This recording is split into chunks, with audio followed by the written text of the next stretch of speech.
balik lagi bersama aku Nefertari Lily di sini dan selamat datang kembali di channel Anime OP. Gimana nih kabar kalian semua? Semoga selalu diberikan kesehatan ya. Karena apapun yang kita miliki saat ini adalah hadiah terbaik yang kita dapatkan. Jadi jangan lupa untuk selalu bersyukur, oke? Kalian ingat gak nakama? Bahwa dulunya sebelum Roronoa Zoro, Dracul Mihawk tuh dikenal sebagai pemburu angkatan laut loh. Namun seiring waktu berjalan, dia sekarang bergabung dengan organisasi Cross Guild dan kembali membuat heboh. Nah sebenarnya nakama, di posisinya saat ini Mihawk lah yang seharusnya menjadi Yonko karena nilai bounty dan pengaruhnya di dunia One Piece tuh sangat besar. Tetapi kita semua tahu justru Kapten Buggy lah yang diangkat menjadi seorang Yonko oleh Angkatan Laut dan pemerintah dunia. Nah kalau ngomongin soal kekuatan dari seorang Dracul Mihawk, rasanya wajar sih kalau dia memang pantas mendapat gelar Yonko. Apalagi dia sejak awal sudah menjadi rival dari Yonko Akagami no Sense. Dan mereka acap kali melakukan pertemuan di masa lalu. Lalu gimana ya soal masa depan Mihawk sendiri jika bertemu kembali dengan sang rival itu? Tahu kan, pada akhirnya baik kelompok Shanks maupun Mihawk sama-sama mengincar One Piece. Oke, kayaknya menarik ya untuk kita bahas bersama. Tapi sebelum masuk ke pembahasannya, jangan lupa untuk like video ini dulu ya guys, sebagai dukungan kalian semua untuk channel ini ke depannya. Dan tentunya biar aku tambah semangat lagi ngontennya.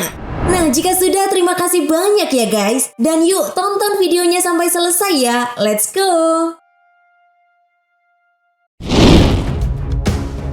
Tentunya sebagai fans One Piece, kalian semua masih ingat dalam sebuah SBS, Oda Sensei pernah menyebutkan bahwa rivalitas mereka berdua tuh sama seperti Roger dan Shirohige. Oda juga sengaja membuat bounty mereka terpaut 500 juta berry, serta membedakan dengan statusnya. Contoh, Roger adalah Raja Bajak Laut, sementara Shirohige adalah manusia terkuat. Begitupun dengan Shanks yang merupakan seorang Yonko dan Mihawk adalah seorang pendekar pedang terkuat di dunia One Piece. Oh ya, satu lagi nih, Shirohige pernah berkata, dia tidak tertarik menjadi Raja Bajak Laut, begitu juga Mihawk, ia tidak tertarik menjadi seorang Yonko. Nah intinya, mereka adalah rival yang seimbang dengan masing-masing keunggulannya. Sampai di sini, kalau ngebahas soal sejarah rivalitas antara Akagami no Sense serta Dracul Mihawk, berdasarkan dalam Fear Card, databook rivalitas mereka sudah terkenal sejak era sebelum kematian Goldie Roger. Mihawk sudah melambungkan namanya sebagai pendekar pedang terkuat di dunia One Piece. Konon dikatakan, ia terus berlatih tiada henti selama bertahun-tahun dengan menantang orang-orang kuat yang akhirnya tak ada lagi lawan yang layak menurut Mihawk sendiri. Menariknya, di masa lalu baik Mihawk atau Shanks sering sekali melakukan duel. Bahkan pertarungan mereka pun sampai terdengar ke seluruh penjuru dunia One Piece loh. Namun sayangnya, sampai saat ini belum diketahui pasti sebenarnya siapa yang menang dalam pertarungan tersebut. Hingga pada akhirnya setelah Shanks kehilangan lengannya, Mihawk sudah jarang melakukan duel dengan Shanks. Bahkan nih, ketika Shanks tiba-tiba muncul di Marineford dan menggunakan kembali pedang Griffon andalannya, Mihawk beraksi melihat itu. Bukannya melawan, Mihawk malah dengan santainya keluar dari pertempuran di saat Angkatan Laut membutuhkannya. Tahu apa jawabannya ketika dia diteriaki untuk kembali? Aku memang setuju berperang melawan Shirohige, tapi tidak untuk Akagami. Nah, setelah kejadian itu, tentu kita semua penasaran kan? Gimana ya dengan pergerakan Mihawk di masa sekarang ini dan ketika ia sudah bergabung dengan organisasi Cross Guild? Kalau aku perhatikan lagi nih, memang sekarang Mihawk menjadi orang terkuat dengan bounty tertinggi di kelompok mencapai angka 3.590 juta berry.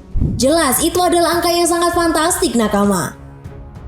Nah, pergerakan Mihawk ini jelas akan banyak berperan penting untuk organisasinya sekarang ini.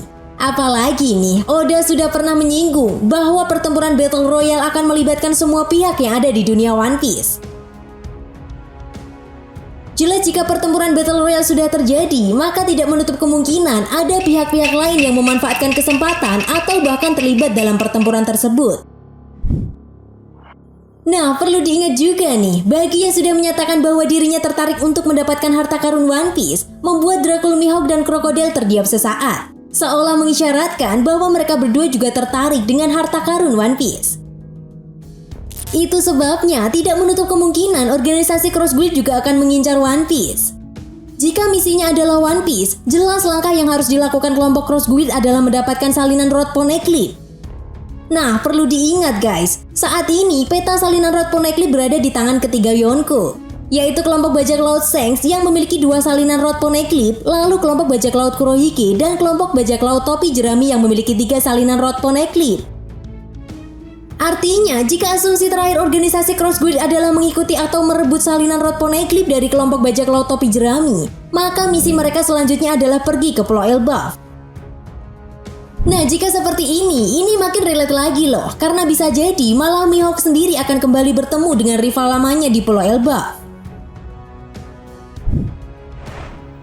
Nah, seperti yang udah aku jelasin tadi ya, bahwa Battle Royale itu bisa aja terjadi di Elbaf. Kenapa? Karena kelompok Luffy akan bertemu dengan Shanks setelah sekian lama. Dan Mimin rasa sih, ini adalah momen yang tepat. Sementara itu Usopp bisa bertemu dengan Yasop. Namun ini juga fase yang pas jika Shanks bertemu lagi dengan rival namanya itu, yang kini telah bergabung dengan organisasi kriminal Cross Guild. Tentu saja, jika Shanks bisa bertemu lagi dengan Mihawk dan juga Luffy, maka Shanks pun pasti akan bertemu dengan teman lamanya yaitu Buggy. Nah, apapun itu, baik kubu Shanks maupun kubu Mihawk jika sama-sama menginginkan One Piece, bisa aja loh battle itu akan terjadi lagi. Dan tentu saja pertarungan tersebut lebih serius. Ya, saga Elbaf akan menjadi duel-duel yang tiada henti dari para flamboyan dan Yonko dunia baru. Itu sebabnya nakama, banyak yang memprediksi jika Elbaf akan menjadi insiden Ragnarok seperti kisah Nordik. Karena masing-masing kubu punya kepentingan sendiri, baik itu dari para ras raksasa, Yonko dunia baru, pemerintah dunia, dan juga angkatan laut.